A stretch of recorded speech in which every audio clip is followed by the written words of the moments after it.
स्वागत है दोस्तों आपका हमारे YouTube चैनल वीर भूमि बुंदेलखंड ITI में। मैं अरशद आलम रजा आपका एक बार फिर से स्वागत करता हूं अपने YouTube चैनल पर। और वीडियो को शुरुआत करने से पहले मैं आपसे यही कहना चाहूँगा कि अगर आप हमारे चैनल पर नए हैं तो फटाफट हमारे चैनल को सब्सक्राइब कीजिए और बेल आइकन को ऑन कीजिए ताकि पल पल की नोटिफिकेशन आपके मोबाइल में पहुँचती रहे। तो दोस्तों, वीडियो के डिस्क्रिप्शन लिंक में मेरा इंस्टाग्राम पेज का भी लिंक दिया गया है अरशद आलम रजा के नाम से। आप मुझे उस पर पर्सनल कोई डाउट पूछना हो तो आप मुझसे फॉलो कर सकते हो, मुझसे बात कर सकते हैं। या आपको कोई डाउट हो एग्जाम के थ्रू या कुछ समझ में नहीं आ रहा हो तो आप मुझे इंस्टाग्राम पे वीडियो डिस्कशन बॉक्स पे लिंक्स दिया गया है तो आप मुझे वहाँ पे फॉलो कर सकते हैं। ठीक, अब बात आती है जो आज हम क्लास कवर करेंगे, तो हम क्लास कवर करेंगे इलेक्ट्रिशियन थ्योरी की। इलेक्ट्रिशियन थ्योरी की जो हमने जो चैप्टर चल रहा था वो हमारा चल रहा था डीसी परिपथ एवं संबंधित नियम। काफी बड़ा चैप्टर चल रहा है, हमने इस चैप्टर को काफी बारीकी से पढ़ा और एक एक टॉपिक को समझा। ठीक, हमारा जो लास्ट टॉपिक चल रहा था वो हम पढ़ रहे थे प्रतिरोध। प्रतिरोध को हमने काफी अच्छा कवर किया था। प्रतिरोध के बाद हमने विशिष्ट प्रतिरोध पढ़ा था। ये हमने आप उम्मीद करता हूँ आपको प्रतिरोध काफी अच्छी तरीके से समझ में आया होगा। और मैंने ये आपको जितने क्वेश्चन बन सकते हैं सारी बारीकी से एक एक क्वेश्चन मैंने समझा दिया था कि प्रतिरोध से किस किस प्रकार के क्वेश्चन बनते हैं, किस किस पर निर्भर करता है, क्या चीज होती है, विशिष्ट प्रतिरोध क्या होता है और विशिष्ट प्रतिरोध का क्या फॉर्मूला होता है, जैसे R बराबर रो एल अपॉन ए वगैरह मैंने आपको समझा दिया था। उम्मीद करता हूँ आपने वो क्लास देखी होगी इससे पहले वाली। अगर नहीं देखी तो आप प्ले लिस्ट में जाके उसको चेक कर सकते हैं। ठीक है, प्ले लिस्ट में फिटर, इलेक्ट्रिशियन और वर्कशॉप कैलकुलेशन सबकी क्लासें दी हैं अलग अलग, तो आप वहां से देख सकते हैं। ठीक है, तो हमने प्रतिरोध पढ़ दिया था। अब हमें मालूम था कि प्रतिरोध, हमने एक चीज बताई थी, अभी हमारा एक टॉपिक और रह गया प्रतिरोध के बारे में। क्या है? प्रतिरोध पर तापमान परिवर्तन के कारण प्रभाव, ये हमें पढ़ना है। इससे भी क्वेश्चन बन जाते हैं कि ताप परिवर्तन के कारण क्या प्रभाव बनते हैं। ठीक है, तो अभी हमने जब हमने प्रतिरोध के नियम पढ़े थे तो हमने ये पढ़ा था कि प्रतिरोध किस पर निर्भर करता है। तो उस नियम में क्या था, प्रतिरोध जो नियम करता है वो चालक की लंबाई पर निर्भर करता है, अनुप्रस्थ काट के क्षेत्रफल पर निर्भर करता है। ठीक है, ये सब हमने पढ़ लिया था। अब जो हमने देखा है कि अब हम जो पढ़ रहे हैं वो पढ़ रहे हैं तापमान परिवर्तन के कारण क्या प्रभाव पड़ता है, यानी टेम्परेचर का क्या फर्क पड़ता है प्रतिरोध पर। तो ये हमें जानना पड़ेगा कि टेम्परेचर पर क्या असर पड़ता है। तो सबसे बड़ी बात ये होती है कि यदि भी हम, ठीक है, क्या होता है जब भी हम किसी भी चालक का या किसी भी धातु का अगर हम तापमान बढ़ाते हैं, अगर हम धातु का तापमान बढ़ाते हैं तो इसका प्रतिरोध भी बढ़ेगा। एक बार फिर सुनिए, मैं आपसे कह रहा हूं कि यदि हम किसी धातु का हम तापमान बढ़ाएंगे, यदि हम उसका तापमान बढ़ाते हैं तो उसका प्रतिरोध बढ़ेगा, और अगर हम तापमान घटाएंगे तो उसका प्रतिरोध घटेगा। यानी अगर हम बढ़ा देंगे तो उसका तापमान बढ़ेगा और उसको बढ़ा देंगे तो उसका तापमान बढ़ेगा और घटा देंगे तो उसका तापमान घटेगा। किसका? धातु का। यदि हम किसी धातु का चालक यानी किसी धातु का हम तापमान बढ़ाते हैं, ठीक है, धातु का तापमान हम प्लस में कर दें तो आपका जो प्रतिरोध होगा वो भी आपका प्लस हो जाएगा। ठीक, यदि हम धातु का तापमान माइनस कर दें, ठीक, यानी नीचे कर दें, तो आपका जो प्रतिरोध होगा वो भी माइनस हो जाएगा। तो उसका कहने का तात्पर्य यह है कि जो प्रतिरोध होता है वो तापमान की क्या होता है, समान अनुपाती होता है। मैंने आपको समान अनुपाती और व्युत्क्रमानुपाती के बारे में बताया था कि समान अनुपाती क्या होता है, व्युत्क्रमानुपाती क्या होता है। तो क्या बताया मैंने आपको बताया कि यदि हम किसी धातु के तापमान का, यदि किसी धातु का हम तापमान बढ़ाते हैं तो उसका प्रतिरोध भी बढ़ जाता है, और अगर हम धातु का तापमान घटाते हैं तो उसका प्रतिरोध भी घट जाता है। ठीक है, तो ये होता है एक तरह का उसके समानुपाती होता है। ठीक है, लेकिन क्या होता है, कुछ आपकी मिश्र धातुएं होती हैं। मिश्र धातु की बात करें, जो जैसे मैं आपसे कहूं एक पीतल एक मिश्र धातु है जो कि एलॉय है, यानी दो पीतल किससे बनता होता है, तांबा और जस्ता से मिलकर बना होता है पीतल। ठीक है, तो पीतल जो होता है वो एक आपकी मिश्र धातु है जो कि आपकी प्रॉपर्ली धातु नहीं है, मिश्र है, यानी ये मिश्रण है एक तरीके का। ठीक है, तो ये क्या होता है, इसके ऊपर जो तापमान का प्रभाव पड़ेगा वो इसके मुकाबले कम पड़ेगा। यानी अगर नॉर्मल धातु होगी, अगर हम उसको बढ़ाएंगे तो वो बढ़ेगा, घटाएंगे तो घटेगा। लेकिन मिश्र धातु का अगर हम बढ़ेगा तो, लेकिन नॉर्मल धातु के अलावा थोड़ा कम बढ़ेगा, नहीं इतनी जल्दी नहीं बढ़ेगा जितना इसका बढ़ता है नॉर्मल धातु का। तो कहने का तात्पर्य यह है कि मिश्र धातु के संबंध में तापमान धातु के संबंध में कम बढ़ता कम घटता है, यानी इसका प्रभाव इस पे कम पड़ता है। लेकिन नॉर्मल धातु यानी नॉर्मल धातु मैंने जो पूरी धातु हो, मिक्सचर ना हो किसी का, तो उस पर पूरा असर पड़ता है। अगर वो बढ़ेगा तो बढ़ेगा, घटेगा तो घटेगा। तो आपसे क्वेश्चन ये पूछता है कि यदि किसी चालक का प्रतिरोध बढ़ा दिया जाता, सॉरी तापमान बढ़ा दिया जाता है तो प्रतिरोध क्या होता है। तो आप ध्यान रखिएगा, अगर हम चालक का प्रतिरोध बढ़ाएंगे तो चालक का तापमान बढ़ाएंगे तो प्रतिरोध बढ़ेगा, और चालक का तापमान घटाएंगे तो प्रतिरोध घटेगा। ठीक, उम्मीद करता हूं आपको इतना समझ में आया होगा। ठीक, लेकिन बात क्या आती है, कुछ मिश्र धातु ऐसी भी हैं, कुछ मिश्र धातु होती हैं जिसका जो प्रतिरोध होता है वो नगण्य होता है। नगण्य होने का मतलब क्या आता है, उस पर कोई असर नहीं होता, यानी उस पर अगर आप परिवर्तन करोगे तो उस पर कोई असर नहीं होगा। ठीक है ना। कुछ मिश्र धातु ऐसी होती हैं जिसका प्रतिरोध जो तापमान परिवर्तन के कारण उसका जो प्रतिरोध होता है वो नगण्य होता है। नगण्य का मतलब होता है वो बिल्कुल नहीं होता, तो वो होती है यूरेका। यूरेका और मैग्नीन, ये मिश्र धातु हैं। यूरेका और मैग्नीन जो आपकी है वो आपकी ऐसी मिश्र धातु है, यानी मिश्र धातु है जिन पर इनका तापमान जो होता है, इनका जो प्रतिरोध होता है वो नगण्य होता है। नगण्य का मतलब होता है ना के बराबर होता है, नगण्य होता है। ठीक, तो मैंने क्या बताया आपको, मैंने आपको ये बताया कि प्रतिरोध पर तापमान का परिवर्तन क्या होता है। यदि हम किसी धातु का तापमान बढ़ाते हैं तो प्रतिरोध बढ़ता है, घटाते हैं तो प्रतिरोध घटता है। लेकिन मिश्र धातुओं में, मिश्र धातुओं की तुलना में कम होता है। यानी कहने का तात्पर्य यह है कि जो नॉर्मल धातु होगी, जैसे मैं आपसे कहूं लोहा है, एक प्रॉपर्ली धातु है, वो किसी चीज का मिश्रण नहीं है, तो उसका तापमान अगर आप बढ़ाओगे तो बढ़ेगा, घटाओगे तो घटेगा प्रतिरोध। लेकिन अब पीतल आ गई, तो पीतल क्या है, मिश्रण है। ठीक है, मिश्र धातुओं का मिश्रण है, धातुओं का मिश्रण से बनाया जाता है पीतल, तो इसका बढ़ेगा तो, लेकिन धातुओं के कंपेरिजन में इसका थोड़ा कम बढ़ेगा। ठीक है, लेकिन कुछ मिश्र धातु जैसे यूरेका, ठीक है, यूरेका और मैग्नीन, ये दो ऐसे मिश्र धातु हैं, इनके संबंध में क्या होता है कि अगर वो कहते हैं कि यूरेका और मैग्नीन ऐसे धातु है जिनका प्रतिरोध तापमान के कारण नगण्य होता है। कैसा होता है, नगण्य होता है, ना के बराबर होता है। ठीक, तो उम्मीद करता हूं आपको ये समझ में आया होगा। ठीक, अब बात आती है कि चालक का ताप गुणांक क्या होता है, यानी चालक का ताप गुणांक क्या होता है, किस प्रकार उसको हम बढ़ा रहे हैं, घटा रहे हैं। ताप गुणांक की डेफिनेशन आती है, उसका मात्रक क्या होता है। तो हम देखते हैं चालक का ताप गुणांक। अब आती है बात कि ताप गुणांक क्या होता है। ताप गुणांक, ठीक, ताप गुणांक की क्या होता है, इसकी डेफिनेशन नहीं तो ज्यादातर इसका मात्रक पूछता है, लेकिन मात्रक के साथ हमें इसका डेफिनेशन भी जानना चाहिए, क्योंकि डेफिनेशन भी इसकी इंपॉर्टेंट होती है। ठीक, तो ताप गुणांक क्या होता है, यदि हम किसी चालक के तापमान में, अगर हम 1 डिग्री सेंटीग्रेड तापमान की वृद्धि करते हैं, यदि कोई चालक है और हम उसके तापमान में 1 डिग्री सेंटीग्रेड की वृद्धि करते हैं, तो उसके प्रतिरोध में जो परिवर्तन होता है तापमान के कारण, तो उसको हम क्या बोलते हैं, ताप गुणांक कहते हैं। क्या कहा मैंने, यदि किसी चालक के तापमान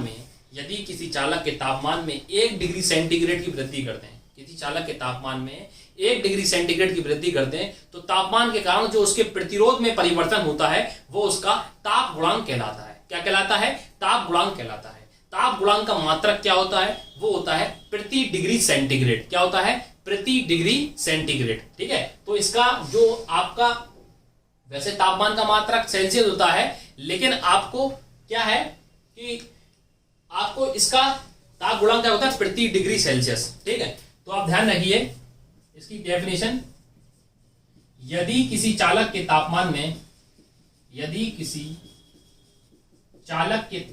में 1 डिग्री सेंटीग्रेड की वृद्धि की जाए, कितनी कर दी जाए, 1 डिग्री सेंटीग्रेड की वृद्धि की जाए, तो उसके प्रतिरोध में होने वाला परिवर्तन ताप गुणांक कहलाता है। क्या कहलाता है, ताप गुणांक कहलाता है। यदि किसी चालक के तापमान में हम 1 डिग्री सेंटीग्रेड, यानी कोई चालक है उसके हम तापमान अगर हम 1 डिग्री सेंटीग्रेड बढ़ा देते हैं, तो उसके जो तापमान के कारण जो उसमें परिवर्तन आता है, प्रतिरोध में जो परिवर्तन होता है, उसको हम उसका चालक का ताप गुणांक कहते हैं। इसका मात्रक जो होता है, इसका मात्रक काफी इंपॉर्टेंट है, इसका मात्रक जो होता है वो होता है प्रति डिग्री सेंटीग्रेड। क्या होता है, प्रति डिग्री सेंटीग्रेड। तो आपसे पूछ लेगा कि चालक का ताप गुणांक का मात्रक क्या होता है, डिग्री सेंटीग्रेड दे देगा। ठीक है, तो उसी को आगे पीछे करके दे देगा। तो आप ध्यान रखना कि जो आपके चालक ताप गुणांक का जो मात्रक होता है वो प्रति डिग्री सेंटीग्रेड होता है। मात्रक को मैं बार बार कहता हूं, मात्रक को आप काफी अच्छी तरीके से याद करिए और उसको एक कॉपी में नोट कर लीजिए, जो मैंने आपको मात्रक बताए हैं। जैसे मैंने आपको बताया प्रतिरोध का मात्रक ओम होता है, विद्युत धारा का मात्रक एम्पियर होता है, वोल्ट विभवांतर का मात्रक वोल्ट होता है, शक्ति का मात्रक वाट होता है, कार का मात्रक जूल होता है। तो ये सब मात्रक जो आते हैं, क्वेश्चन जो आते हैं, वो इसी से पूछ लेगा कि इसका एमकेएस पद्धति में क्या होता है, सीजीएस पद्धति में क्या होता है। क्योंकि आपका जो एग्जाम जो होगा वो आपका ऑब्जेक्टिव होगा, यानी बहुविकल्पी होगा। वो आपसे डेफिनेशन तो पूछेगा नहीं कि डेफिनेशन क्या होगा, जो छोटे छोटे पॉइंट होते हैं उसी पे क्वेश्चन बनते हैं कि इसका मात्रक क्या होता है, ठीक है, क्या इसके समानुपाती होता है कि व्युत्क्रमानुपाती होता है, ठीक है। ऐसे क्वेश्चन पूछ लेगा कि यदि किसी चालक के तापमान में वृद्धि की जाए तो उसके प्रतिरोध पर क्या असर पड़ेगा, बढ़ जाएगा, घट जाएगा, दुगना हो जाएगा या कुछ प्रभाव नहीं होगा। तो मैंने आपको डेफिनेशन बताई है कि चालक का तापमान अगर हम बढ़ा देते हैं तो तापमान भी बढ़ जाएगा, प्रतिरोध भी बढ़ जाएगा, और तापमान घटा देते हैं तो प्रतिरोध भी घट जाएगा। तो ये जो पॉइंट बताता हूं तो इसी से ही क्वेश्चन बनते हैं, ठीक है। ऑब्जेक्टिव में ये नहीं कि आपको पेपर जो है रिटन तो करना ही नहीं है, ऑब्जेक्टिव क्वेश्चन आएंगे, छोटी सी बात में क्वेश्चन पूछेगा, छोटी ही बात में आपको जवाब देना पड़ेगा। तो इसलिए थ्योरी की जो मेन पॉइंट होते हैं उसको आप ध्यान बारीकी से सुना करिए, और जो मैं बताता हूं कि ये बात इंपॉर्टेंट तो आप उसको नोट कर लिया करिए, ठीक है। तो इसका जो मात्रक होता है वो आपका प्रति डिग्री सेंटीग्रेड कहलाता है। क्या कहलाता है? प्रति डिग्री सेंटीग्रेड कहलाता है। तो यहां तक जो बात थी वो हमने पूरा कंप्लीट कर लिया। प्रतिरोध को हमने प्रतिरोध को पूरा खत्म कर दिया कि प्रतिरोध क्या होता है, विशिष्ट प्रतिरोध क्या होता है, उसके तापमान पर प्रभाव क्या होता है, उसके अनुप्रस्थ काट के क्षेत्रफल पर प्रभाव क्या पड़ता है, सारे प्रभाव हमने पढ़ लिए, ताप गुणांक भी पढ़ लिया। तो हमने यहाँ पे प्रतिरोध को पूरा खत्म कर दिया। अब जो हमारा आता है वो आती है चालकता। अगला जो पॉइंट आता है वो हमारा आती है चालकता, कि चालकता क्या होती है और विशिष्ट चालकता क्या होती है, ठीक है। तो आइए हम देखते हैं चालकता क्या। अब जो अगली बात है, अगला टॉपिक जो है वो हमारा चालकता है।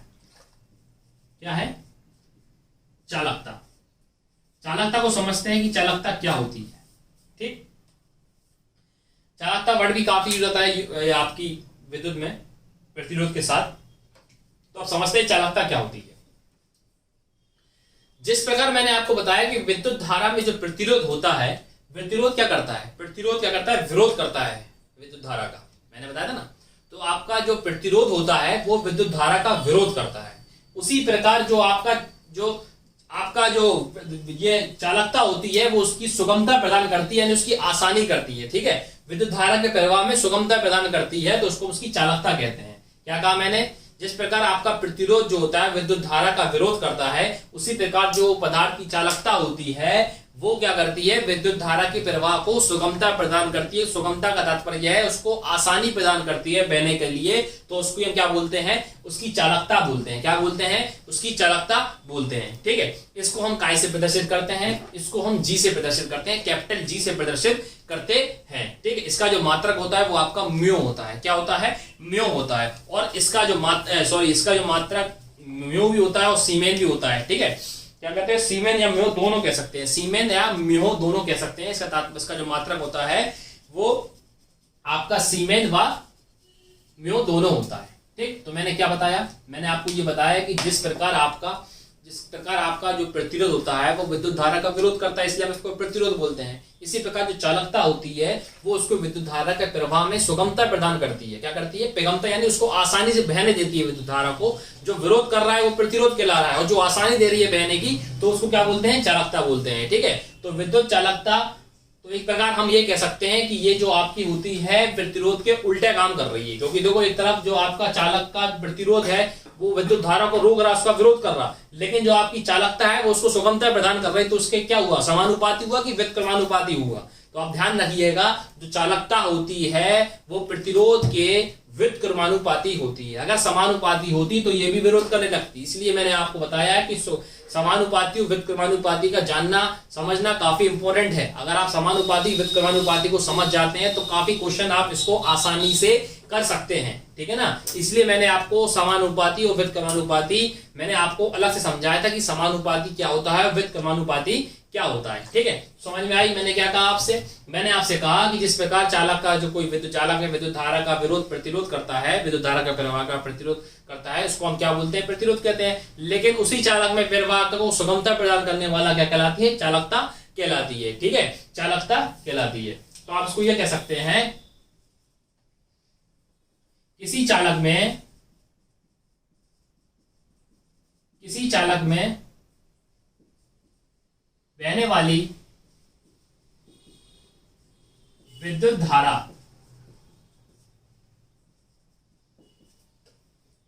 को सुगमता प्रदान करने वाला, सुगमता यानी आसानी,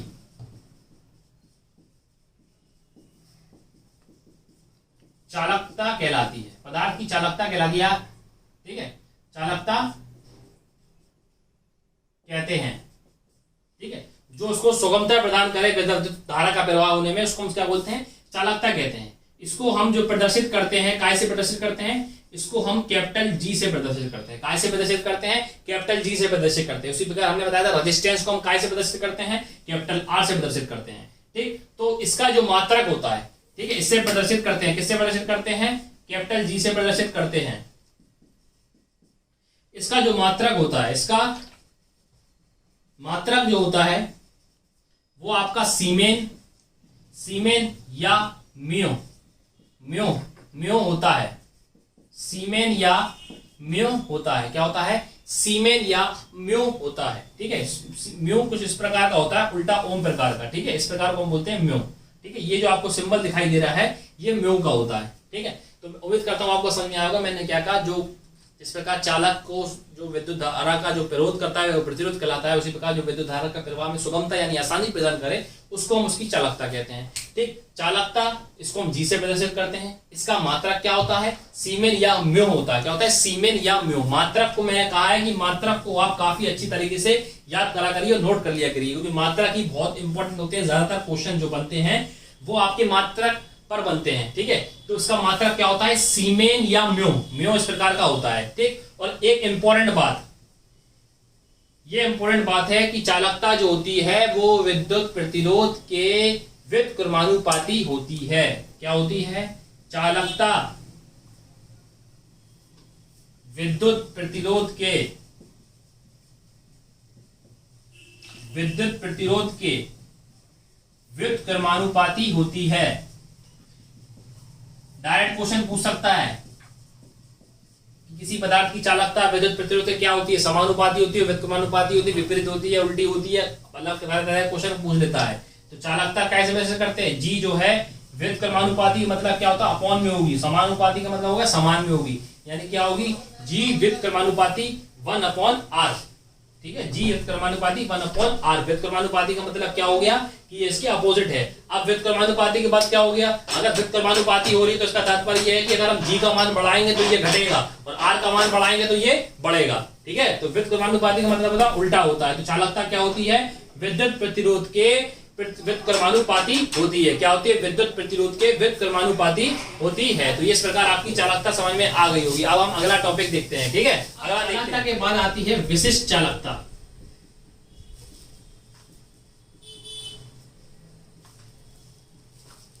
जैसा हमने प्रतिरोध पढ़ा, पहले हमने प्रतिरोध को जाना कि प्रतिरोध क्या होता है, फिर उसके बाद हमने विशिष्ट प्रतिरोध को जाना।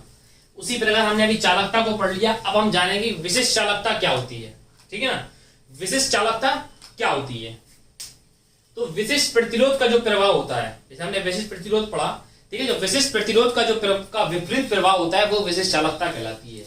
यानी जो आपका विशिष्ट प्रतिरोध होता है उसका जो विपरीत प्रभाव होगा वो क्या कहलाता है, उसकी विशिष्ट चालकता कहलाती है, ठीक है। क्योंकि अब आपको मालूम है कि उसकी व्युत्क्रमानुपाती होती है, कि चालकता जो होती है वो उसकी व्युत्क्रमानुपाती यानी उल्टा काम करती है। हमने चालकता में क्या बताया, चालकता क्या करती है, जिस प्रकार जो विद्युत धारा होती है, विद्युत धारा क्या करती है, विद्युत धारा के प्रवाह में प्रतिरोध क्या करता है, उसका विरोध करता है, और चालकता क्या करती है, उसको सुगमता प्रदान करती है। तो उसका अपोजिट काम कर रहा है कि नहीं कर रहा है, इसीलिए हम उसको चालकता कहते हैं, उसको जी से प्रदर्शित करते हैं, ठीक। ये हमने पढ़ लिया था। और ये भी बताया था कि जो चालकता होती है वो प्रतिरोध के क्या होती है, व्युत्क्रमानुपाती होती है। इसी प्रकार विशिष्ट चालकता जो होती है वो विशिष्ट प्रतिरोध के विपरीत प्रभाव करती है, ठीक है। तो विशिष्ट प्रतिरोध का विपरीत प्रभाव क्या कहलाता है, विशिष्ट चालकता कहलाता है। तो इतनी छोटी सी डेफिनेशन है कि विशिष्ट प्रतिरोध का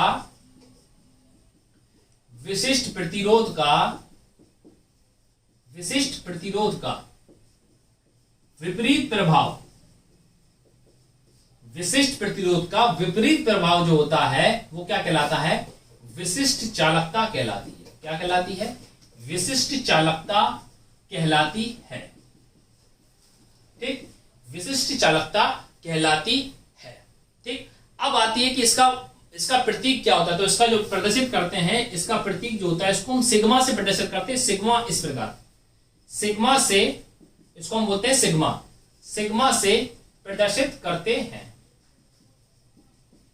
ठीक, तो आप ध्यान रखना, विशिष्ट चालकता को हम काय से प्रदर्शित करते हैं? सिग्मा से प्रदर्शित करते हैं, जबकि हम उसको किससे, चालकता को किससे प्रदर्शित कर रहे थे? जी से प्रदर्शित कर रहे थे। तो यही क्वेश्चन छोटे छोटे बन जाते हैं, वो आपसे पूछ लेगा कि चालकता को किससे प्रदर्शित किया था, तो चालकता को हम कैपिटल जी से प्रदर्शित कर रहे थे, और विशिष्ट चालकता को हम काय से प्रदर्शित कर रहे हैं? वो हम सिग्मा से प्रदर्शित करते हैं, जो कि सिग्मा जो होता है इस प्रकार का होता है। ठीक है, मैं आपको उसका चिन्ह बना के बताता हूं, इससे आपको कंफ्यूजन ना हो एग्जाम में। तो जो सिग्मा होता है वो उस प्रकार का होता है, और इसको, ये सिग्मा किसको प्रदर्शित करता है? ये विशिष्ट चालकता को प्रदर्शित करता है, और जो आपकी चालकता है वो आपकी किससे प्रदर्शित होती है? वो आपकी कैपिटल जी से प्रदर्शित होती है। ठीक, अब बात आती है कि इसका मात्रक क्या होता है। तो इसका मात्रक जो होता है वो सीमेन प्रति मोल होता है। सीमेन प्रति मोल क्या होता है? सीमेन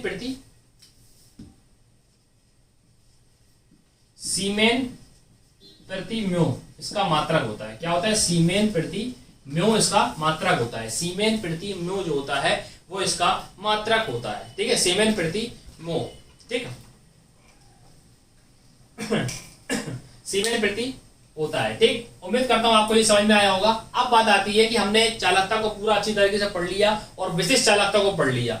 चालकता के बाद, विशिष्ट चालकता को पढ़ने के बाद अब हम पढ़ेंगे कि जिस प्रकार हमने विभवांतर का संयोजन पढ़ा था, अब हम पढ़ेंगे प्रतिरोधों का संयोजन क्या होता है, यानी रेजिस्टेंस को हम किस प्रकार समांतर क्रम में लगाते हैं और किस प्रकार श्रेणी क्रम में लगाते हैं। तो अब हम देखते हैं कि इसका संयोजन किस प्रकार से होता है, संयोजन देखते हैं। ठीक है, संयोजन देखते हैं। अगला जो हमारा पॉइंट है वो हमारा है प्रतिरोधकों का संयोजन, यानी प्रतिरोधों को संयोजन क्या होता है। ठीक है, तो अगर हम प्रतिरोधों को संयोजन की बात करें तो क्या होता है, जब भी हमें किसी विशेष मान की, यानी हम क्या कहें कि जब भी हमें किसी विशेष मान की प्रतिरोध की आवश्यकता हो, यानी हमें एक विशेष मान का प्रतिरोध चाहिए है, और क्या होता है कि हमें उस मान का प्रतिरोध का अंकित मान उपलब्ध ना हो, यानी जो हमें विशेष मान का हमें प्रतिरोध की जरूरत चला जाए।